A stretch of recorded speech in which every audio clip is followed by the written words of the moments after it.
Tonight on Duck TV Sports, Oregon baseball fell in their top 10 matchup this last weekend with Cal State Fullerton. We'll take a look at what the defeat means for the start of the season.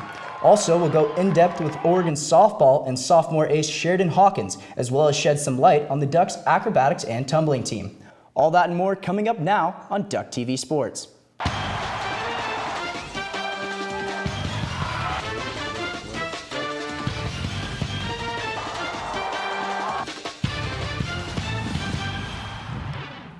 It was a rough weekend for the Ducks as they dropped all 3 games at PK Park, failing to grab a win against the 5th-ranked Titans, losing 2 out of 3 games by only 1 run.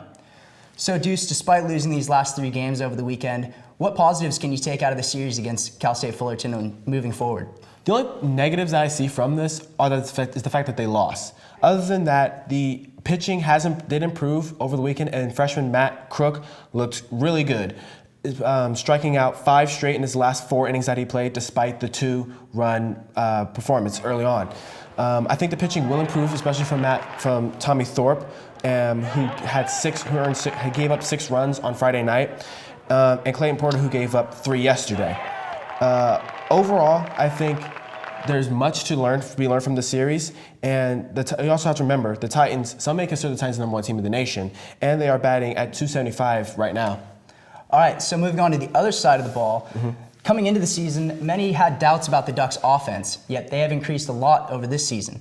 How do you think they have improved since last season? The diversity in scoring, definitely, that's what it is. Although there are only 2 games this year where they had 2 runs, but there are 3 games this year where they had 10 or more runs, and key members are stepping up, like freshman AJ Balto has 5 RBIs with batting .300. Veteran experience like Kyle Garlick coming back, who leads the team with 8 RBIs and batting .394. They're scoring earlier in the game, and on Sunday, the first 3 innings, not only did they lead the Titans, but on Saturday and Sunday, they also led the Titans in runs despite the loss. Now, the Ducks have a huge 11-game homestand coming up with major series matchups against teams like Ohio State and USC. What are you looking to see from the Ducks in these next few weeks? To continue the diversity of scoring, have more people step up, improve pitching. I want Tommy Thorpe's ERA to go down as well.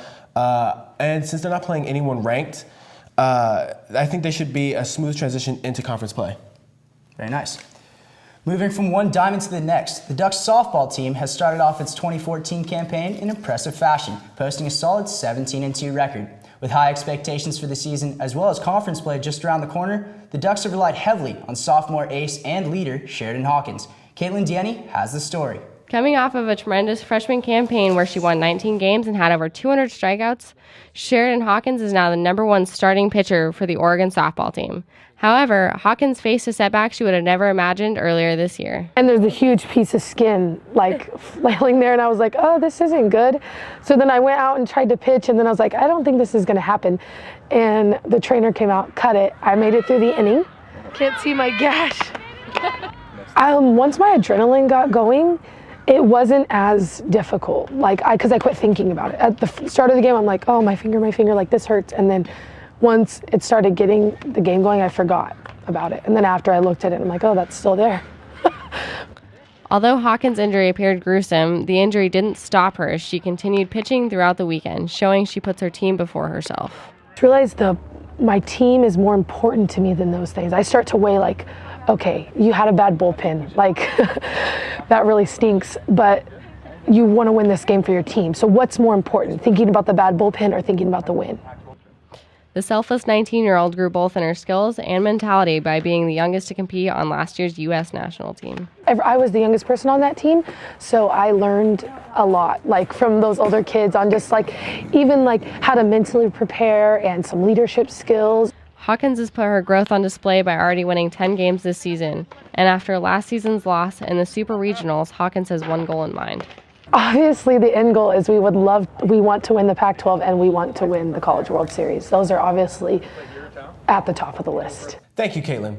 Despite lifting and throwing teammates in the air, the Oregon Acrobatics and Tumbling team does not receive much notoriety for its success.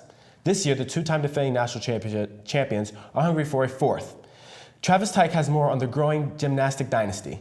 Not many people may know which sports team here at Oregon can be deemed as the most dominant in their respective sport.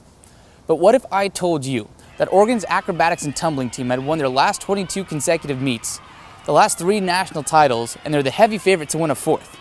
It's exactly what they built here at the University of Oregon under head coach Felicia Mulkey.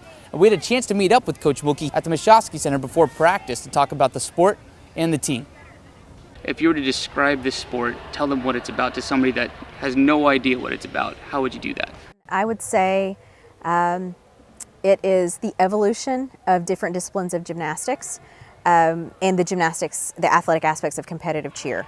So when I say that, a lot of times people think that it is competitive cheer. It's not that.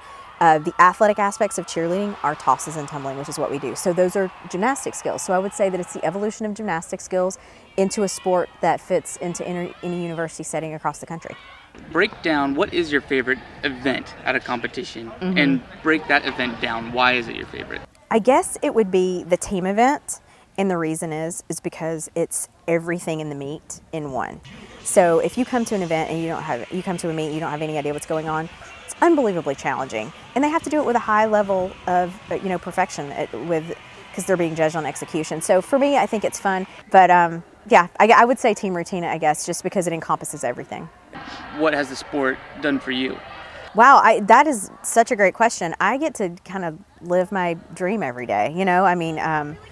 I love my job and I'm able to do this. I get to go out and talk to young student athletes and give them the opportunity to do this at a collegiate level. And then, I don't know, you feel like you're kind of in your own little way changing the world.